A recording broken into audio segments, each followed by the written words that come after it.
Hello दोस्तों, आप सभी का मेरे चैनल में बहुत बहुत स्वागत है एक बार फिर से। तो चलिए आप सभी को आज बना के दिखाती हूँ मैं बढ़िया सी कटहल की सब्ज़ी। हाँ जी, ये कटहल की बहुत अच्छी सी सूखी सब्ज़ी है। तो यहाँ पे मैंने ले लिया था आधा किलो कटहल, और कटहल को हमने अच्छे से धो के रख लिया, छोटे छोटे टुकड़ों में करके रख लिया, क्योंकि बाज़ार से जो कटहल हमें लाते हैं तो अगर हम कटवा के लाते हैं तो वो बड़े बड़े पीसेस में देते हैं, और अगर हम घर में काटेंगे तो बहुत अच्छे से छोटे छोटे पीसेस में कट कर लेते हैं। तो यहाँ पे अच्छी तरीके से इनको कट करने के बाद में मैंने धो लिया था बहुत बढ़िया तरीके से, और अब इनको हम हल्का सा शैलो फ्राई कर लेंगे कम ऑयल में। बहुत ही अच्छी सी ये रेसिपी बन के तैयार होती है, और आप इसको एक बार खाएंगे तो आप इसकी बिल्कुल फ़ैन हो जाएंगे, और आप इसको बिल्कुल नॉनवेज की तरह ही आपको लगेगा खाने में, और ये देखने में भी बहुत टेस्टी लगता है, और खाने में तो ये बहुत अच्छा लगता ही है। तो कटहल को अच्छी तरीके से शैलो फ्राई कर लेंगे जब तक इसका कलर चेंज नहीं होगा। तो इस तरीके से हमें सारे कटहल को शैलो फ्राई करके ले लेना है। तो चलिए देखिए, बढ़िया सा हमारा शैलो फ्राई हो गया है कटहल, और अब इसको हमें करना है निकाल के इसकी ग्रेवी के लिए तैयारी। तो ये बहुत ही कम सामान में और बहुत ही टेस्टी ये रेसिपी बन के तैयार हो जाती है, जो कि बहुत ही अच्छी भी लगती है खाने में। तो इसी तरीके से हमें इसको शैलो फ्राई करके ले लेना है, और बढ़िया से ये तैयार हो जाएगा। तो ये देखिए कितना अच्छा ये कलर आया है इस पर, और बहुत ही बढ़िया लग रहा है देखने में भी, और खाने में तो टेस्टी लगता ही है। तो यहाँ पर ये आप बिल्कुल तैयार करके पहले रख सकते हैं, उसके बाद में आप इसको जब आपको खाना हो या कहीं जाना हो सफ़र वगैरह में तो आप इसको बनाकर ले जा सकते हैं, और ये बिल्कुल भी ख़राब नहीं होता है। तो शैलो फ्राई हो गया है, तो चलिए इसी को अच्छे से निकाल लेते हैं। और उसी पैन में मैं ले लूँगी 2 टेबलस्पून ऑयल, और तो मैंने सिर्फ 4 टेबलस्पून का ही यूज़ किया है। 2 टेबलस्पून पहले शैलो फ्राई में, और अब 2 टेबलस्पून इस तरीके से इस अब कर लेंगे। अब हम ग्रेवी की तैयारी करते हैं। तो ग्रेवी के लिए हमें चाहिए 1 चम्मच भर के जीरा, अक्खा जीरा डाला है, यानी कि साबुत जीरा डाला है मैंने इसमें।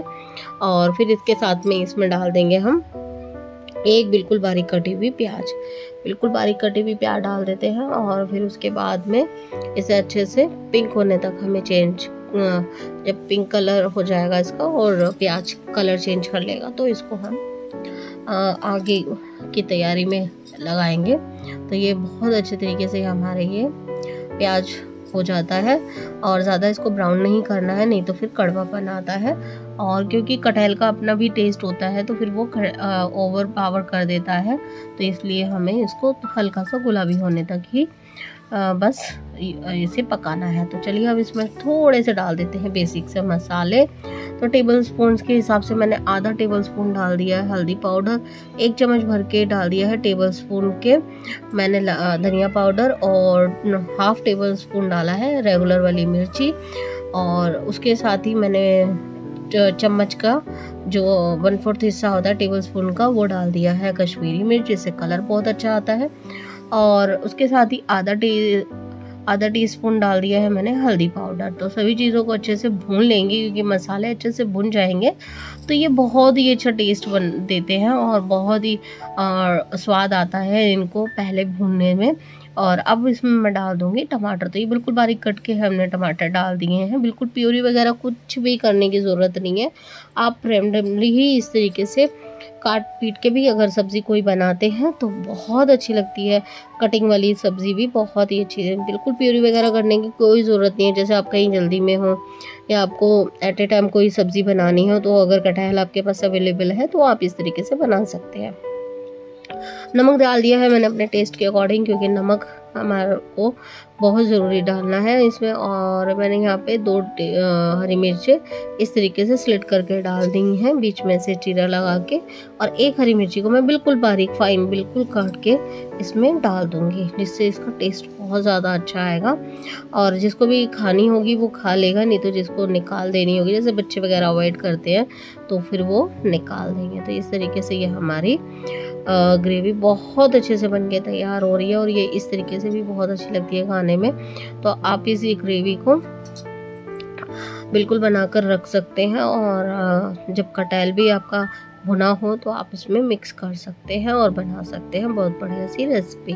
तो यहाँ पे देखिए हमारी ग्रेवी हम इसमें डाल देंगे सारी, और इस तरीके से हमें डाल के ग्रेवी के अंदर कटहल को भूनना है अब। और कटहल को भूनेंगे बहुत बढ़िया तरीके से, ताकि ये सारे ही कटहल पे ग्रेवी लग जाए और बहुत अच्छे से ये खाने में लगे।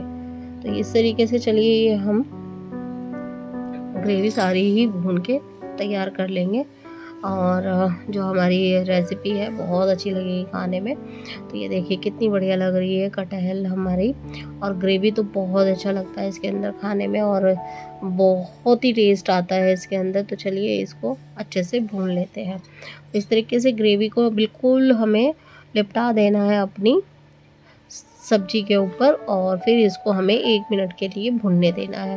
तो इस तरीके से ग्रेवी में ही भुनने देंगे तो कटहल का जो अपना पानी होता है, मॉइस्चर होता है, वो भी रिलीज़ करेगा।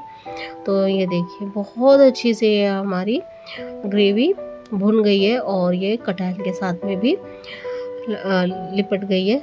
तो आप यहाँ पर अच्छे से इसको ज़रूर भूनिए ताकि ये अंदर तक रच बस जाए सब्ज़ी में ग्रेवी। और ये देखिए कितना अच्छा कलर आएगा और बहुत ही अच्छा ये देखने में भी लग रही है। तो यहाँ पर ये हमारी सब्जी बहुत अच्छे से बनके तैयार हो चुकी है और देखने में भी बहुत अच्छी लग रही है, खाने में तो टेस्टी है ही। तो इसी तरीके से हमें ये अपनी सब्जी बना के तैयार करनी है। यहाँ पे मैंने सिर्फ डाला है आधी कटोरी पानी, क्योंकि कटहल हमारा शैलो फ्राई है और इसको हमें ज़्यादा ग्रेवी नहीं रखनी। हाँ, अगर आपको ग्रेवी ज़्यादा चाहिए हो तो आप अपने अकॉर्डिंग पानी इसमें रख सकते हैं। तो मैंने यहाँ पर बनाया है भुना सूखा कटहल।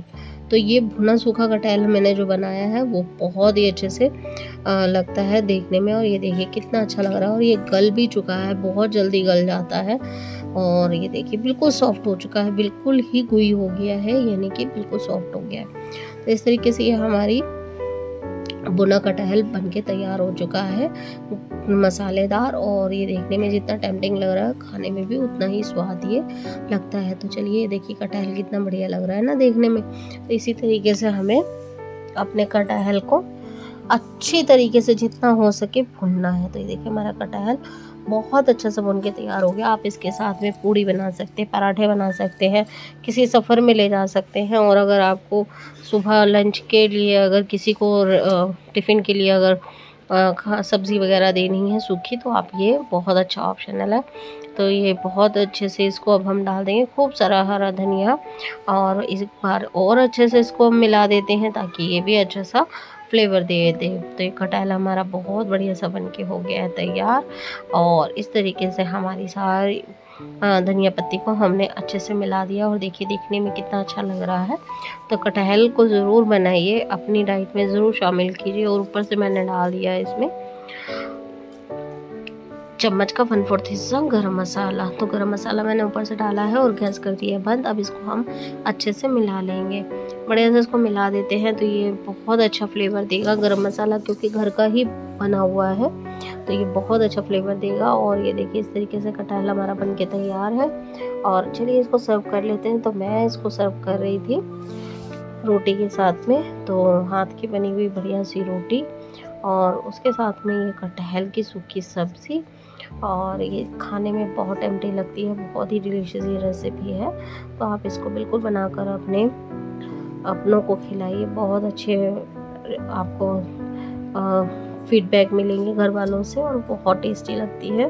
तो बिल्कुल ऑप्शनल है, अगर नॉनवेज नहीं खाते तो ये जो वेजिटेरियन है उनके लिए तो ये नॉनवेज जैसे ही होती है। बहुत से लोग खाते हैं, बहुत से नहीं लोग खाते हैं। तो जो नहीं खाते हैं वो बिल्कुल अवॉइड करें, जो नहीं खाते हैं। और जो खाते हैं ज़रूर उसे ट्राई कीजिएगा। कुछ इस तरीके से भुना हुआ कटहल की मसालेदार सब्जी। आई होप आपको रेसिपी पसंद आई होगी। पसंद आई है तो मेरे चैनल को ज़रूर सब्सक्राइब कीजिएगा, बेल आइकन प्रेस करना ना भूलें। Thank you for watching.